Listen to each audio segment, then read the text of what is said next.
اس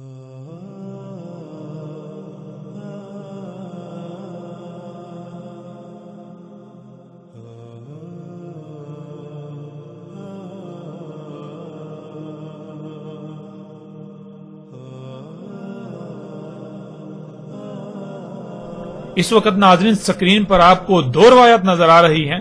ہم ان دونوں روایات پر اکٹھے ہی بات کریں گے. سب سے پہلے ہم ان روایات میں استعمال ہونے والے الفاظ کو جان لیتے ہیں.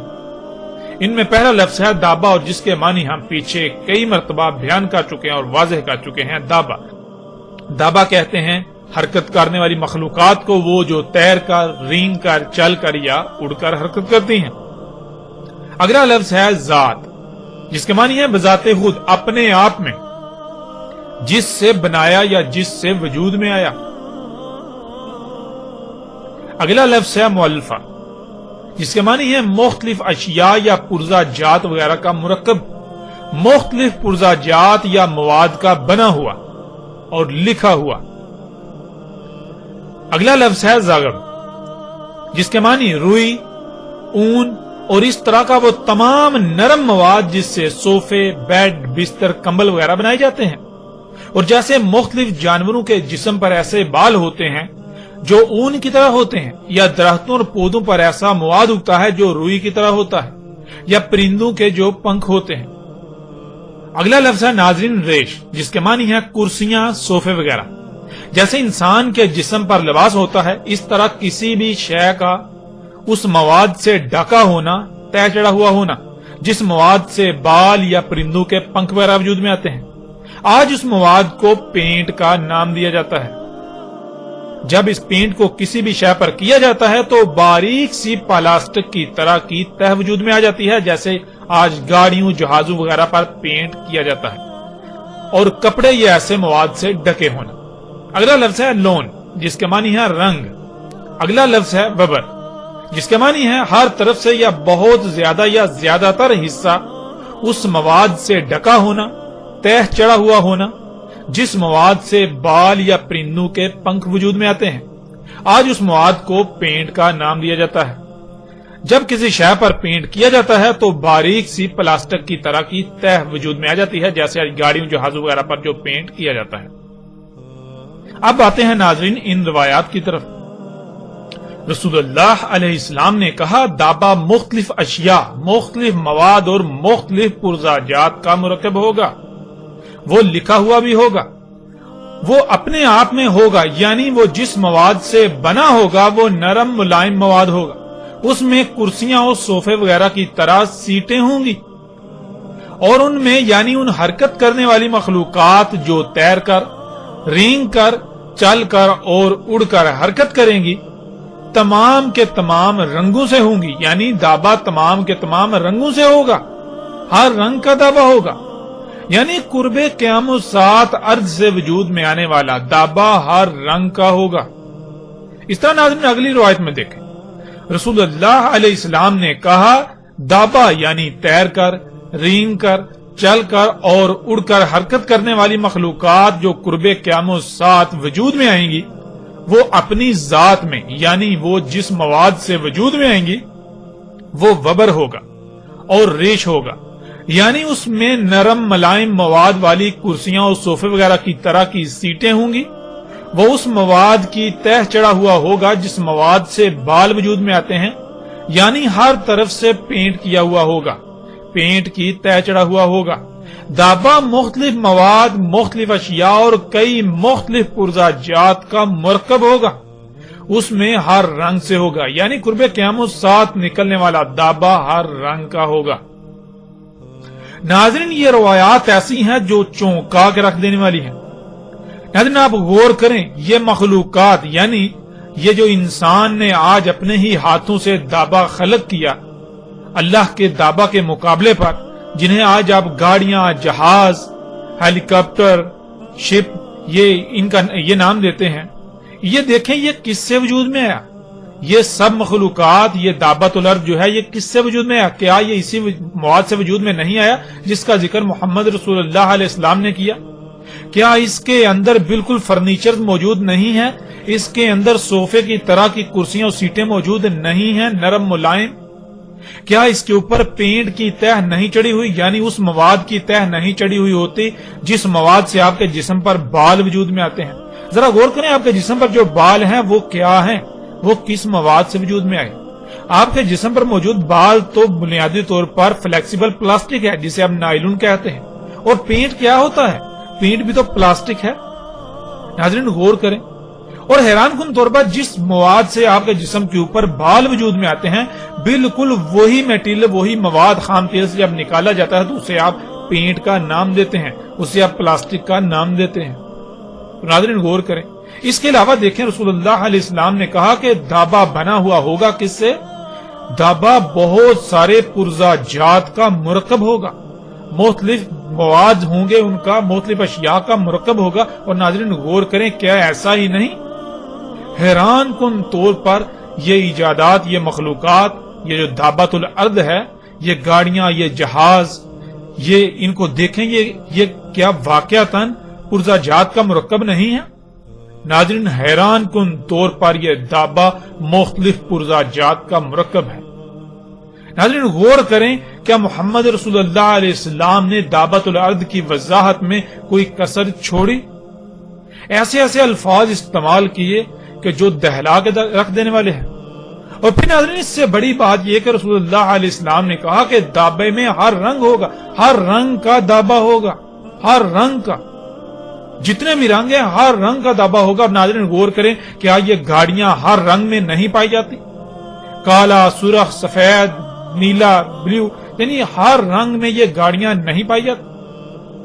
ہر رنگ میں دابا آج اپنی آنکھوں سے آپ دیکھ رہے ہیں۔ میں قربان جاؤں اپنے خلیل و مولا محمد رسول اللہ علیہ السلام پر، آج ان کے الفاظ کے عین مطابق جو کچھ انہوں نے اس وقت اپنی آنکھوں سے دیکھ کر کہا تھا، آج وہ سب کچھ ہمارے سامنے موجود ہے، آج وہ سب کچھ آپ کے سامنے موجود ہے، آج آپ اسی وقت میں موجود ہیں، آج وہ دابا آپ کے درمیان موجود ہے۔ آج آپ کتنے نازک اور خطرناک وقت میں ہیں، شاید ہی کسی کو اس کا ادراک ہو۔ عظیم تباہی آپ کے سروں پر منڈلا رہی ہے، لیکن اس کے باوجود لوگ ہیں کہ وہ اندھے کے اندھے ہیں، وہ اندھوں کی طرح چوپایوں سے بھی کم تر بنے ہوئے ہیں۔ جس کو اللہ سبحانہ وتعالی نے فساد کی آخری حد کہا، اسے آج موجودہ لوگ یا موجودہ انسان خوشحالی اور ترقی کا نام دیتے ہیں۔ جس دابا کا نکلنا انسان کے لیے خسارہ ہی خسارہ تھا، آج وہ نکل چکا، لیکن کسی کو کوئی فکر ہی نہیں۔ ناظرین مجھے نہیں لگتا کہ اس سے بھی واضح الفاظ کوئی اور ہو سکتے تھے اس دابۃ الارض کی وضاحت کے لیے، جو آج سے 14 صدیاں قبل محمد رسول اللہ علیہ السلام نے استعمال کیے۔ اس کے باوجود اگر کوئی ایمان نہ لایا اور عمل صالح نہ کیے تو اس پر اتمام حجت کے علاوہ کوئی دوسرا رستہ نہیں بچے گا، اور روز محشر اس کے لیے کوئی عذر نہیں ہوگا۔ آپ سکرین پر نظر آنے والی تصاویر میں دیکھ سکتے ہیں کہ جو محمد علیہ السلام نے کہا بالکل عین اسی طرح یہ دابا ہے، یہ اسی مواد سے وجود میں آیا۔ اس کے اندر نرم ملائم سیٹیں ہیں، یہ پینٹ کی تہ چڑھا ہوا ہے، یہ طرح طرح کے مختلف پرزا جات کا مرکب ہے، یہ مختلف مواد کا مرکب ہے، مختلف اشیاء کا مرکب ہے۔ حیران کن طور پر محمد علیہ السلام نے جو کہا بالکل ایک ایک لفظ آج سچا ثابت ہو چکا۔ اور یہاں ایک بار پھر ان لوگوں کو دعوت دی جاتی ہے اور ان سے سوال بھی کیا جاتا ہے کہ جو یہ کہتے ہیں کہ دابۃ الارض بنیادی طور پر ایک کیڑا ہے جو زمین سے نکلے گا قرب قیامت ساتھ،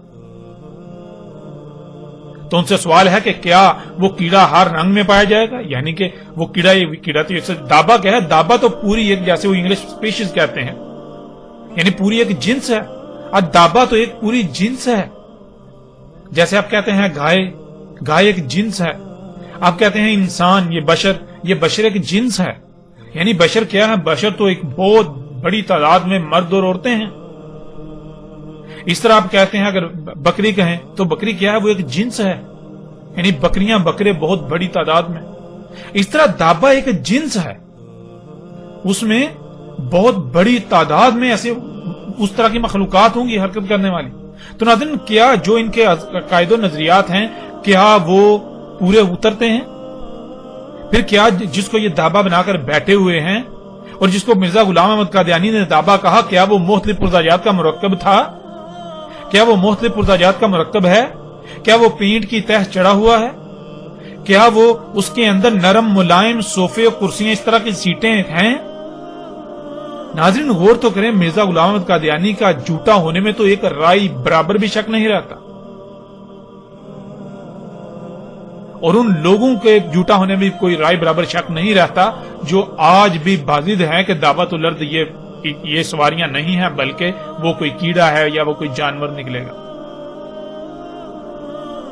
تو ان لوگوں کو غور کرنا چاہیے کہ وہ کس خطرناک اور نازک وقت میں موجود ہیں اور وہ کیا کر رہے ہیں۔ حق ہر لحاظ سے ان کے سامنے ہے۔ اس طرح ناظرین اگلی روایت میں دیکھیں، اس میں رسول اللہ صلی اللہ علیہ وآلہ وسلم نے کیا کہا؟ محمد رسول اللہ علیہ السلام نے کہا، دابات الارض یعنی ارض سے وجود میں آنے والا دابا اپنی ذات میں وبر ہوگا، یعنی وہ پینٹ کی تہ چڑھا ہوا ہوگا، اور اس کا راس یعنی اس کا بلند ترین مقام آسمان ہوگا۔ ناظرین آج جتنی بھی ایسی مخلوقات ہیں جو حرکت کرتی ہیں، تیر کر، رینگ کر، چل کر اور اڑ کر، مگر وہ پانی سے نہیں ارض سے وجود میں آئیں، تو غور کریں کیا ان کے اوپر پینٹ کی تہ چڑھی ہوئی ہے؟ اور غور کریں ان میں سے جو بلند یعنی کہ دابت الارض کا جو بلند ترین مقام ہے، کیا وہ آسمان نہیں ہے؟ ان میں سے جو ہوا میں اڑتی ہیں مخلوقات جنہیں آپ جہاز کہتے ہیں، ہیلی کاپٹر کہتے ہیں، کیا اس کا بلند ترین مقام آسمان نہیں، فضا بلندی نہیں؟ ناظرین حقیقت ہر لحاظ سے آپ کے سامنے ہے۔ آج آپ اپنی آنکھوں سے دیکھتے ہیں کہ اس دابا میں سے کچھ تو زمین پر چلتے ہیں، رینگتے ہیں، اور کچھ جو ہے وہ سمندروں میں تیرتے ہیں، اور کچھ جو کہ اس کا بلند ترین مقام ہے وہ آسمان میں ہے، یعنی خلا میں زمین سے بلند تھا۔ اس طرح ناظرین اگلی روایت دیکھیں، رسول اللہ علیہ السلام نے کہا، دابا کا بلند ترین مقام پہنچے گا بادلوں کو۔ ناظرین اس روایت سے بھی کوئی شک رہ جاتا ہے دابا کو پہچاننے میں؟ دابت الارض جو ارض سے وجود میں آئے گا قرب قیام الساعۃ، ان مخلوقات کا جو بلند ترین مقام ہوگا، ان میں سے یعنی جو بلند مقام ہوگا ان کا، وہ کون سا ہوگا؟ وہ بادلوں کو پہنچے گا۔ تو ناظرین غور کریں، کیا یہ جہاز، یہ ہیلی کاپٹر کیا بادلوں کو نہیں پہنچتے؟ حقیقت ہر لحاظ سے آپ کے سامنے ہے۔ اس طرح ناظرین اگلی روایت، رسول اللہ علیہ السلام نے کہا، دابا انہیں زخمی کرے گا، ٹکریں مار کر چوٹیں لگائے گا، انہیں گہرے زخم لگائے گا، انہیں جسمانی نقصان پہنچائے گا۔ ناظرین اب سوال یہ پیدا ہوتا ہے کہ آج کیا آپ اپنی آنکھوں سے یہ سب ہوتا ہوا نہیں دیکھ رہے؟ روزانہ سینکڑوں نہیں بلکہ ہزاروں کی تعداد میں دنیا بھر میں لوگ گاڑیوں وغیرہ کے حادثات میں شدید زخمی ہوتے ہیں، اور ان میں سے کچھ تو بچ جاتے ہیں اور کچھ موت کا شکار ہوتے ہیں۔ ناظرین غور کریں، کیا یہ دابا لوگوں کو ٹکریں نہیں مار رہا؟ ناظرین غور تو کریں، یہ گاڑیاں ٹکریں نہیں مار رہی، ایکسیڈنٹس، حادثات نہیں ہو رہے ان سے، یہ دابا لوگوں کو چوٹیں نہیں لگا رہا، انہیں زخمی نہیں کر رہا ٹکریں مار کے۔ ناظرین حقیقت آپ کے سامنے ہے۔ ناظرین اس قدر وضاحت کے باوجود بھی دابا کے بارے میں کوئی شک رہ جاتا ہے؟ ذرا غور تو کریں، ایک طرف اللہ سبحانہ و تعالیٰ ایک انسان کا قتل پوری انسانیت کے قتل کے برابر قرار دیتے ہیں، تو وہیں دوسری طرف انسان کا خلق کردہ دابا یعنی یہ تیر کر، رینگ کر، چل کر اور اڑ کر حرکت کرنے والی مخلوقات سالانہ لاکھوں انسانوں کے قتل کا سبب بنتی ہیں۔ یہ دابا لاکھوں کو یتیم کرتا ہے، لاکھوں کو بیوہ کرتا ہے، لاکھوں ماؤں کی گودیں اجاڑ دیتا ہے، اور نہ جانے کتنی ہی تعداد میں لوگوں کو زخمی کر رہا ہے، اپاہج و مفلوج کر دیتا ہے۔ لیکن اس کے باوجود ہر کوئی انسان اسے اپنے لیے مسیحا یعنی فائدہ مند اور سہولت ہی تصور کرتا ہے، سہولت ہی سمجھ رہا ہے، فائدہ مند سمجھ رہا ہے، اور اس لیے کیونکہ وہ صرف اس کا ایک ہی رخ دیکھتا ہے۔ یہی تو ناظرین دجل ہے، یہی تو دجال ہے۔ جو دنیا اور آخرت تباہ کر رہا ہے، لیکن اس کے باوجود وہ لوگوں کو مسیحا نظر آ رہا ہے۔ ناظرین ذرا تصور کریں، آپ کا بیٹا، بیٹی، ماں، بہن یا بھائی وغیرہ اس دابا کی ٹکر سے موت کا شکار ہو جائے تو آپ کو کیسا لگے گا؟ کیا آپ کو تب بھی یہ دابا مسیحا ہی نظر آئے گا؟ نہیں، بالکل نہیں۔ یہی فرق ہے ناظرین، آج پوری دنیا میں خوراک ہے ہی خبیث جسے کھا کر انسان خود غرض ہو چکے ہیں۔ کوئی بھی ایسا نہیں کہ جو خود کو دوسرے کی جگہ پر رکھ کر اس کا دکھ درد محسوس کرے۔ جب اپنے سر پر پڑتی ہے تب ہی کچھ نظر آتا ہے، ورنہ آج تقریباً سب کے سب ہی اندھے اور بہرے ہو چکے ہیں، سب کے دل مردہ ہو چکے ہیں، سب کے دل اندھے ہو چکے ہیں۔ اس کے علاوہ اگر صرف اس بات پر غور کر لیا جائے کہ اس دابا کی صرف تخلیق سے ہی کائنات میں کتنی مخلوقات کے حقوق پامال ہوتے ہیں، کتنی بڑی سطح پر فساد ہوتا ہے، کتنی مخلوقات کا قتل ہوتا ہے، تو انسان کے رونگٹے کھڑے ہو جائیں۔ لیکن اس کا ادراک یوم القیامت کو ہی ہوگا۔ آج بے شک آپ اپنی آنکھیں بند رکھیں، عنقریب بہت جلد آپ حقیقت خود تسلیم کریں گے، لیکن تب آپ کو تسلیم کرنا کوئی فائدہ نہیں دے گا۔ اس طرح ناظرین بڑھتے ہیں اگلی روایت کی طرف۔ رسول اللہ علیہ السلام نے کہا اس میں کچھ شک نہیں، دابا ہوگا، اس میں ہر رنگ کا دابا ہوگا۔ اور ناظرین آج آپ اپنی آنکھوں سے یہ سب کچھ دیکھ رہے ہیں، کیا یہ دابا ہر رنگ میں موجود نہیں ہے؟ ذرا غور تو کریں۔ بڑھتے ہیں ناظرین اگلی روایت کی طرف، اور یہ روایت ایسی ہے جو آپ کو دہلا کر رکھ دے گی، آپ کے رونگٹے کھڑے کر دے گی۔ سب سے پہلے حسب سابق اس روایت میں استعمال ہونے والے الفاظ کو جان لیتے ہیں۔ ان میں سب سے پہلا لفظ دابا، جس کے معنی آپ جانتے ہیں۔ پھر اگلا لفظ ہے حیط، جس کے معنی ہے محاصرہ، گھیراؤ، حصار یا ایسی جگہ جو ہر طرف سے بند ہو، جس سے باہر نکلنا ممکن نہ ہو سوائے اس کے دروازے سے، اگر دروازہ موجود ہو تو، ورنہ اسی کے اندر رہنا ہو۔ اگلا لفظ ہے صد۔ صد ناظرین کہتے ہیں مادی یا غیر مادی رکاوٹ کو۔ غیر مادی رکاوٹ کے معنی مادی پر غالب ہیں۔ اگلا لفظ ہے ابواب، جو کہ باب کی جمع ہے، اور باب کہتے ہیں داخل ہونے اور باہر نکلنے کے رستے کو، دخول اور خروج کے مقامات کو۔ پھر اگلا لفظ ہے طرح، جس کے معنی ہے شے بنا کر اسے لانچ کرنا، یعنی شے بنا کر اسے متحرک کرنا، شے خلق کر کے اسے کہیں چھوڑ دینا یا آپریٹ کرنا۔ اگلا لفظ ہے وحش، جس کے معنی ہے ایسی عجیب الخلقت مخلوق جو موجود نہ ہو تو تصوراتی مخلوق، اور اگر موجود ہو تو بہت زیادہ مشہور و معروف مخلوق، ایسی مخلوق جو بے قابو اور ہر طرف سے نقصان پہنچائے، ایسی مخلوق جو جہاں موجود ہو اس کو اتنا فساد زدہ کر دے کہ وہ شاید تباہ ہو جائے، ایسی مخلوق جو بے قابو ہو کر ہر طرف کے در و دیوار توڑ دے، انہیں کھوکھلا کر دے، ایسی مخلوق جو عیب دار ہو،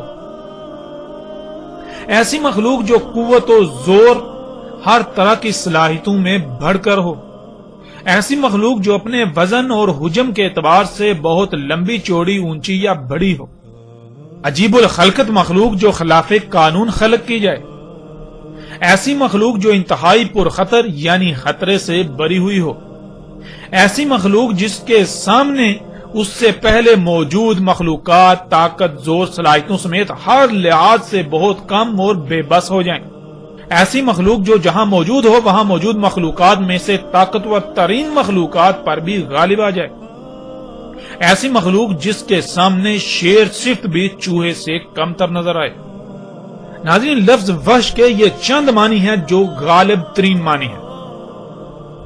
ان کے علاوہ لفظ وحش کے معنی بہت وسیع ہیں، لیکن ہم نے کوشش کی کہ جو معنی غالب ترین ہیں، جو باقی معنوں کا احاطہ کریں، وہی بیان کیے جائیں۔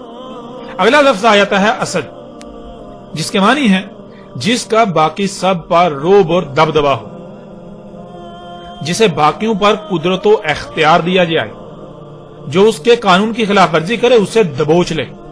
یہ سب صفات جنگل کے جانوروں میں سے شیر میں پائی جاتی ہیں، اسی وجہ سے شیر کو عربی میں اسد کہا جاتا ہے۔ کیونکہ شیر کے سامنے جنگل کے تمام جانور دب کے رہتے ہیں. شیر کو سب پر قدرت و اختیار حاصل ہوتا ہے. اس وجہ سے شیر کو عربی میں اسد کہا جاتا ہے. اگلا لفظ ہے ارتعد، جس کے معنی ہے کانپنا، تھرتھرانا، ہلنا، کپ کپی وغیرہ. پھر اگلا لفظ ہے سلطان، جس کے معنی ہے کسی شے میں یا اس پر اثر انداز ہونے کا اختیار، اختیارات منتقل کرنا، کمانڈ، بالادستی، اثر و رسوخ، طاقت، قوت، خود مختاری، سلطنت، حکومت، گرفت، مہارت، کسی شے پر اثر انداز ہونے کا مکمل اختیار، غیر منصفانہ استعمال، مطلق العنانیت، آمرانہ پن، حکم دینے کا اختیار، اطاعت کروانے کی قدرت، غلبہ پانا، جانچ پڑتال، دبنگ پن، بادشاہی، کسی شے کو سیاسی نظام کے ذریعے اپنے تابع رکھنا، سیاسی اختیار وغیرہ. اب ناظرین آتے ہیں اس روایت کی طرف. رسول اللہ علیہ السلام نے کہا میری امت کی مثال اور دابا کے نکلنے کے وقت کی مثال اس وقت کی سی ہے کہ ایک ایسی تعمیر کی جائے اور بلند کی جائے کہ وہ محاصرہ، گراؤ یا حصار وغیرہ بن جائے، اور اس کے تمام داخلی و خارجی مقامات پر رکاوٹیں کر دی جائیں، یعنی وہ بند کر دی جائیں، اور خلق کر کے تمام وحش اس میں متحرک کر دیے جائیں، یعنی چھوڑ دیے جائیں.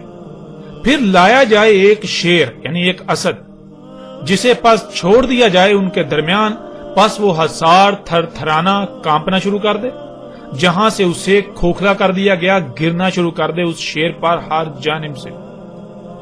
دابا نکلے گا تو بالکل یہی مثال میرے غلام امتی کی ہوگی، کوئی ایک بھی نہیں بھاگ پائے گا اس سے مگر اس کے درمیان لا چھوڑا جائے گا، اور اس کے لیے یعنی دابا کے لیے ہے سلطان ہمارے رب عظیم سے. ناظرین، رسول اللہ علیہ السلام نے بہت ہی لرزا دینے والی مثال بیان کی.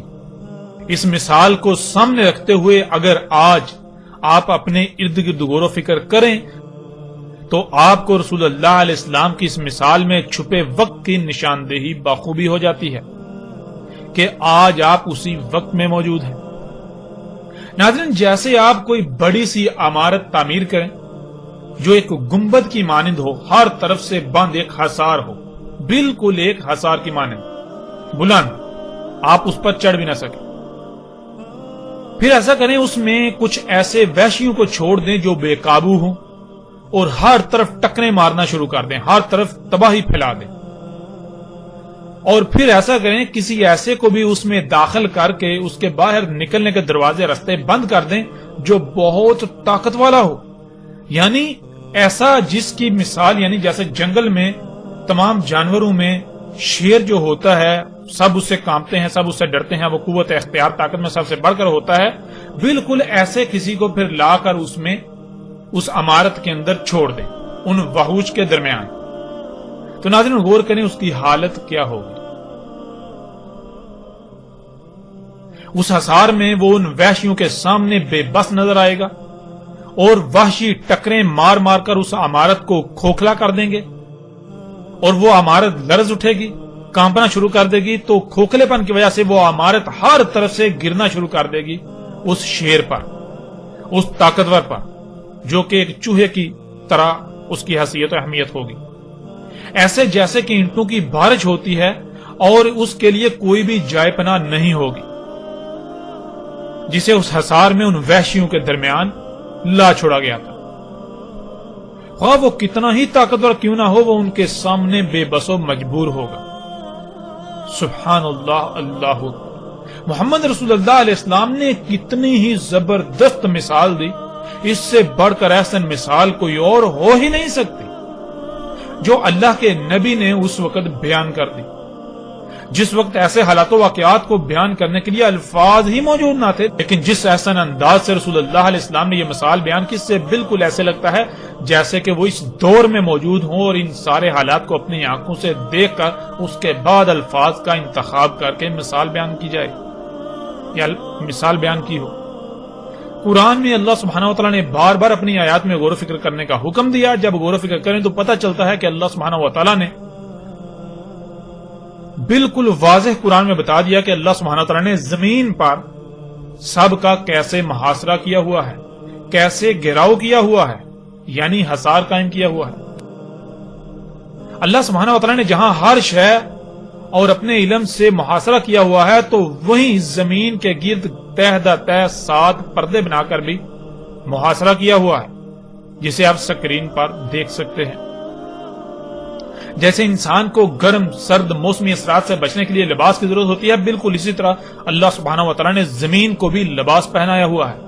زمین کی مقناطیسی قوت ہے اور زمین کے گرد گیسوں کی 7 تہیں ہیں، جنہیں اللہ سبحانہ وتعالی نے زمین کے ساتھ آسمان بھی کہا۔ زمین کی مقناطیسی قوت اور یہ گیسوں کے 7 تہ در تہ حصار، یہ تہیں زمین کے گرد اللہ سبحانہ وتعالی کا حصار ہیں۔ اسی حصار کے اندر انسان زندہ رہ سکتا ہے۔ اس حصار کے اندر اللہ سبحانہ وتعالی نے انسان کو خلق کیا، اس سے پہلے اس کے داخلی و خارجی رستے بند کر دیے۔ یعنی ناظرین، اس مثال میں جس عمارت کا محمد رسول اللہ علیہ السلام نے ذکر کیا وہ عمارت یہی ہے، اللہ کی یہ عمارت، یہ جو اللہ نے تعمیر کی، یہ زمین اور اس کے گرد گیسوں کے جو حصار قائم کر دیا، گیسوں کا، زمین کے گرد گیسوں پر مشتمل یہ 7 تہیں ہر لحاظ سے اللہ سبحانہ وتعالی کا زمین کے گرد حصار ہے۔ یہی گیسوں کی تہیں سورج کی نقصان دہ شعاؤں کو زمین پر آنے سے روکتی ہیں۔ اگر وہ براہ راست زمین پر آ جائیں تو زمین پر زندگی کا تصور ختم ہو جاتا ہے۔ سورج سے اٹھنے والے آگ کے طوفان انہی تہوں کی وجہ سے زمین پر نہیں آ پاتے، ورنہ ایک لمحے سے بھی کم وقت میں زمین پر سب کچھ جل کر راکھ ہو جائے۔ یہی حصار زمین پر بخارات کی شکل میں اوپر اٹھنے والے پانی کو باہر خلا میں جانے سے روکتا ہے، اور پھر وہ پانی واپس زمین پر بارش کی صورت میں اترتا ہے۔ یہی گیسوں کی تہیں یعنی یہی حصار لا تعداد پتھروں و شہابیوں کو زمین پر آنے سے روکتا ہے، ورنہ زمین پر ہر شے تباہ ہو جائے۔ اس کے علاوہ اگر ان پر لکھا جائے یا ان پر بات کی جائے، اس حصار پر بات کی جائے تو ایک وسیع بات کی جا سکتی ہے۔ ہمارا مقصد اللہ سبحانہ وتعالی کے بنائے ہوئے اس حصار کو سمجھنا ہے، جسے محمد رسول اللہ علیہ السلام نے ایک مثال سے یعنی ایک عمارت سے تشبیہ دی۔ پھر ناظرین، اللہ سبحانہ وتعالی نے زمین کے اندر بھی انتہائی پیچیدہ نظام بنا دیا، اور اس طرح زمین کے اوپر بھی انتہائی پیچیدہ نظام بنا دیا۔ اللہ سبحانہ وتعالی نے تمام مخلوقات کو خلق کر کے جس مقصد کے لیے خلق کیا، انہیں ان کے مقامات پر رکھ کر اس مقصد کو پورا کرنے پر لگا دیا۔ اگر کوئی بھی مخلوق اپنے مقام سے ہٹ جائے گی تو پھر زمین کا توازن برقرار نہیں رہے گا، پھر زمین پر بھی ہر طرف سے اسی طرح تباہی آئیں گی جیسے مثال میں اس حصار کا بیان کیا گیا۔ پیچھے ناظرین وحش کے معنی بیان کیے جا چکے ہیں۔ جب الوحش نے اللہ سبحانہ وتعالی کے خلق کیے ہوئے اس حصار میں ہر طرف فساد و تباہی برپا کرنا تھی، اس کو رسول اللہ علیہ السلام نے دابا کہا، دابات الارض کہا۔ وحش یعنی وہ کون سی ایسی عجیب الخلقت مخلوقات ہیں جو پہلے موجود نہیں تھیں اور اب موجود ہیں، یا پھر ابھی بھی موجود نہیں، اور ایسی مخلوقات جن کے سامنے رسول اللہ علیہ السلام کے غلام امتی بے بس ہو جائیں گے، جو اللہ سبحانہ وتعالی کی بنائی ہوئی عمارت یعنی اس زمین کو اتنا کھوکھلا کر دیں گے جس سے یہ لرزے گی، کانپے گی، یعنی زلزلے آئیں گے، ہر طرف سے اس پر تباہیاں آئیں گی، اللہ کی تمام مخلوقات میں خرابیاں اور تباہیاں ظاہر ہوں گی۔ کیا یہ سب آج نہیں ہو رہا؟ ناظرین غور تو کریں، آج کوئی ایک بھی شے ایسی نہیں جو فطرت پر ہو۔ لا تعداد بیماریاں، زلزلے، طوفان، آندیاں، سیلاب، موسموں میں غیر معمولی تغیر تبدل، سمندری مخلوقات کا لا تعداد قتل عام، بے وقت بارشیں، سانس لینے کے لیے آکسیجن بھی خالص نہیں، نہ کھانے کو، نہ پینے کو، نہ رہنے کو، حتیٰ کہ اللہ کی کوئی ایک بھی خلق زمین پر خالص نہیں رہی، خرابیوں سے پاک نہیں رہی۔ اور ایسی حالت میں اللہ کے غلاموں کی بالکل وہی کیفیت ہے جو کیفیت اس شیر کی جو اس حصار میں تھا، اور ہر طرف سے عمارت اس پر گر رہی ہے۔ ناظرین اللہ سبحانہ وتعالی کے نبی محمد رسول اللہ علیہ السلام نے کہا کہ یہ سب تب ہوگا جب دابا خلق کر کے نکالا جائے گا۔ اس دابا کا خالق اللہ نہیں بلکہ خود انسان ہوگا۔ اللہ سبحان ہے، وہ ایسا دابا خلق نہیں کرتا جو اللہ کے قانون کے ہی خلاف کام کرے، سوائے اس کے کہ جسے اختیار دیا، اور وہ نافرمان ہو گیا یعنی انسان۔ یہ دابا ظلم کرنے والا ہے، اللہ کی تمام مخلوقات کے مقامات میں کمی کرنے والا ہے۔ اللہ سبحانہ وتعالی قرآن میں بار بار کہتے ہیں کہ اللہ انسانوں پر ظلم نہیں کرتا مگر انسان خود ہی اپنے آپ پر ظلم کرتے ہیں، اور اللہ سبحانہ وتعالی یہ بھی کہتا ہے کہ اللہ عالمین کے لیے ظلم نہیں چاہتا، اور دنیا میں جو بھی ہلاکت و تباہی آتی ہے وہ انسانوں کے ہی کیے ہوئے ظلم کی وجہ سے آتی ہے۔ ظلم کرنے سے فساد ہوتا ہے اور فساد تباہی کا باعث بنتا ہے. اور قرآن میں ایسی درجنوں آیات ہیں جن میں اللہ سبحانہ وتعالی نے یہ کہا کہ اللہ ظلم نہیں کرتا، اللہ ظلم نہیں چاہتا، لیکن یہ انسان خود ہی ہیں جو ظلم کرتے ہیں. یہ جو تباہیاں آتی ہیں یہ کس وجہ سے آتی ہیں؟ یہ فساد، یہ تباہیاں کس وجہ سے؟ یہ انسانوں کے اپنے اعمال، اپنے کرتوتوں کی وجہ سے، جیسا کہ چند آیات کو آپ سکرین پر دیکھ رہے ہیں.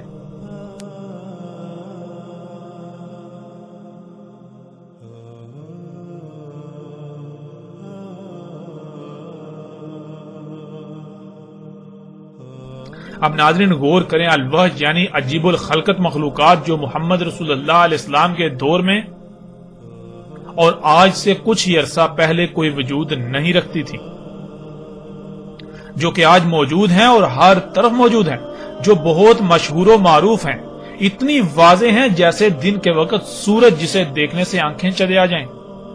یعنی سورج اتنا واضح ہوتا ہے لیکن وہ دیکھنا بہت مشکل ہو جاتا ہے. آج بالکل اسی طرح وہ الوحش دندناتے پھر رہے ہیں لیکن کسی کو بھی نظر نہیں آ رہے، اور اللہ کی زمین پر ہر شے میں تباہی مچا رہے ہیں. ہر شے کو کھوکھلا کریں، زمین کو کھوکھلا کریں، اللہ کی عمارت کو عیبدار کر رہے ہیں، کھوکھلا کر رہے ہیں. اور مومن اللہ کے غلام اس شیر کی طرح بے بس ہیں، بالکل بے بس. اور ناظرین سکرین پر نظر آنے والی تصاویر میں آپ دیکھ سکتے ہیں کہ اللہ کا دابا اللہ کا غلام اور اس کے مقابلے پر انسان کا دابا الوحش جو تباہی مچا رہا ہے، زمین کو کھوکھلا کر رہا ہے، جس سے پہاڑوں کو کاٹا جا رہا ہے، زمین کی مائننگ کی جا رہی ہے، پہاڑوں کی مائننگ کی جا رہی ہے، اسے کھوکھلا کیا جا رہا ہے، جس سے پھر زمین کا توازن بگڑ گیا. اس کی وجہ سے پھر زلزلے آ رہے ہیں، طرح طرح کی تباہیاں، طوفان، سونامی آ رہے ہیں، طرح طرح کی بیماریاں، اور کیا کچھ نہیں ہو رہا. اور مومن جو کہ اللہ کا غلام ہے، جس کی حیثیت یعنی کہ جو زمین پر اللہ کا مالک ہے، جو اللہ کا نائب ہے، وہ ان وحوش کے سامنے بالکل بے بس ہے، ان مخلوقات کے سامنے بالکل بے بس ہے. یہ مخلوقات زمین کو اس طرح کھوکھلا کر رہی ہیں کہ انہیں کوئی روکنے والا ہے ہی نہیں، جیسے کہ ان کو سلطان حاصل ہے، ان کو قدرت حاصل ہے، ان کو سلطنت حاصل ہے، انہیں کوئی روکنے والا نہیں. یعنی مومن ان کو چاہ کر بھی نہیں روک سکتا. ناظرین تصاویر میں نظر آنے والی مشینوں سمیت باقی آج جتنی بھی ایسی مشینیں ہیں جن میں ہر قسم کی گاڑیاں بھی ہیں، یہ تمام وہ وحوش ہیں جن کا نہ صرف قرآن میں بھی ذکر ہے بلکہ محمد رسول اللہ علیہ السلام نے ان کے بارے میں تفصیل سے آگاہ کر دیا تھا. اور رسول اللہ علیہ السلام کے الفاظ کے عین مطابق آج مومن دابا کے سامنے، ان وحوش کے سامنے بالکل بے بس ہیں. ان وحوش نے، دابا نے اللہ کی بنائی ہوئی اس عمارت زمین کو ہر طرف سے اتنا کھوکھلا کر دیا کہ یہ عمارت آج ہر طرف سے گر رہی ہے. زلزلے، سیلاب، طوفان، بیماریاں، زمین کا دنسنا، مصائب، تکالیف، جنگ و جدل سمیت ہر طریقے اور ہر طرف سے اللہ کی عمارت گر رہی ہے، تباہیوں کا شکار ہے. اور مومن اس شیر کی طرح بے بس ہیں جو ان وحوش کے درمیان لا کر چھوڑ دیا گیا اور عمارت کا دروازہ بند کر دیا گیا. اگر کوئی مومن ہو تو اسے اس کا بخوبی ادراک ہے. یہ تھا ناظرین زمین سے نکلنے والا دابا. یہ اس وقت نکلنا تھا جب قول واقع ہونا تھا، اور پیچھے ہم گزشتہ ایک ساعت میں ہر لحاظ سے کھول کھول کر واضح کر چکے کہ قول تو کب کا واقع ہو چکا. اللہ سبحانہ و تعالیٰ نے اپنا سارے کا سارا دابا پانی سے خلق کیا، لیکن اس دابا نے قرب قیام الساعت جس نے وجود میں آنا تھا، اس نے ارض سے یعنی زمین سے، زمین کے عناصر سے وجود میں آنا تھا. اور ناظرین اللہ کا دابا تو پہلے ہی موجود تھا، بعد میں وجود میں آنے والا دابا دابۃ الارض تھا جس نے بعد میں وجود میں آنا تھا. تو غور کریں کون سا دابا پہلے موجود تھا اور کون سا بعد میں وجود میں آیا. ہر لحاظ سے حق آپ کے سامنے ہے. اللہ سبحانہ تعالیٰ نے قرآن میں دابا کا نکلنا ساتھ کی آخری شرط دخان سے پہلے بتایا، اور محمد رسول اللہ علیہ السلام نے بھی کہا کہ جب دابا نکل آئے گا تب وقت ختم ہو جائے گا. آج جب دابا نکل چکا، جو کچھ اس نے کرنا تھا وہ کر چکا، تو سوال یہ پیدا ہوتا ہے کہ جن لوگوں کو ابھی بھی دجال نظر نہیں آیا تو کیا دجال دابا نکلنے کے بعد نکلنا تھا؟ ناظرین غور تو کریں، دجال تو دابا کے خروج سے پہلے نکلنا تھا. دابۃ الارض تو بذات خود دجال میں سے ہے، یہ دجال کا دابا ہونا تھا. تو غور کریں آج نہ صرف دابا نکل چکا بلکہ پوری دنیا میں دندناتا پھر رہا ہے. یہ وحش، یہ دابا جو الوحوش ہیں، یہ پوری زمین کو، اللہ کی سمارت کو ہر طرف سے کھوکھلا کر چکے ہیں۔ یہ سب کچھ ہو چکا تو کیا آج بھی آپ دجال کے انتظار میں ہیں؟ کس دجال کے انتظار میں ہیں؟ ناظرین غور تو کریں، آنکھیں کھولیں اس سے پہلے کہ دیر ہو جائے، اپنی آنکھیں کھولیں، غور کریں اس سے پہلے کہ وہ وقت آ جائے جب آپ کے پاس سوائے پچھتاوے کے کچھ نہ رہے۔ اور ان قریب جب وہ وقت آئے گا جو کہ بالکل سر پر ہے، تب آپ کی آنکھیں پھٹی کی پھٹی رہ جائیں گی۔ لہذا اس وقت ہے، غور کریں، اپنی آنکھیں کھولیں۔ یہاں پھر ان تمام لوگوں کو چیلنج ہے جو دعوت الارض کے بارے میں طرح طرح کے عقائد و نظریات بنا کر بیٹھے ہوئے ہیں۔ اگر وہ اپنے دعووں میں سچے ہیں، اپنے عقائد و نظریات میں سچے ہیں، تو اس حق کو غلط ثابت کر کے دکھائیں۔ اور قادیانیوں کو بھی کھلم کھلا چیلنج ہے کہ مرزا غلام احمد قادیانی اگر سچا تھا تو پھر اس کا دعویٰ جھوٹا نہیں ہو سکتا تھا، اور اگر اس کا دعویٰ جھوٹا ہو جاتا ہے، جو کہ آپ نے دیکھا مرزا غلام احمد قادیانی کا دعوت الارض کے بارے میں دعویٰ بالکل ہر لحاظ سے اس طرح جھوٹا، باطل، بے بنیاد ثابت ہو چکا کہ دنیا کی کوئی طاقت اس کا انکار نہیں کر سکتی۔ تو جب اس کا دعویٰ غلط ثابت ہو چکا تو پھر مرزا غلام احمد قادیانی مہدی تھا یا پھر دل پر تھا، گمراہ تھا؟ مرزا غلام احمد قادیانی رسول تھا یا پھر کذاب تھا؟ مرزا غلام احمد قادیانی کذاب تھا۔ مرزا غلام احمد قادیانی مثل مسیح تھا یا پھر بذات خود ایک دجال تھا؟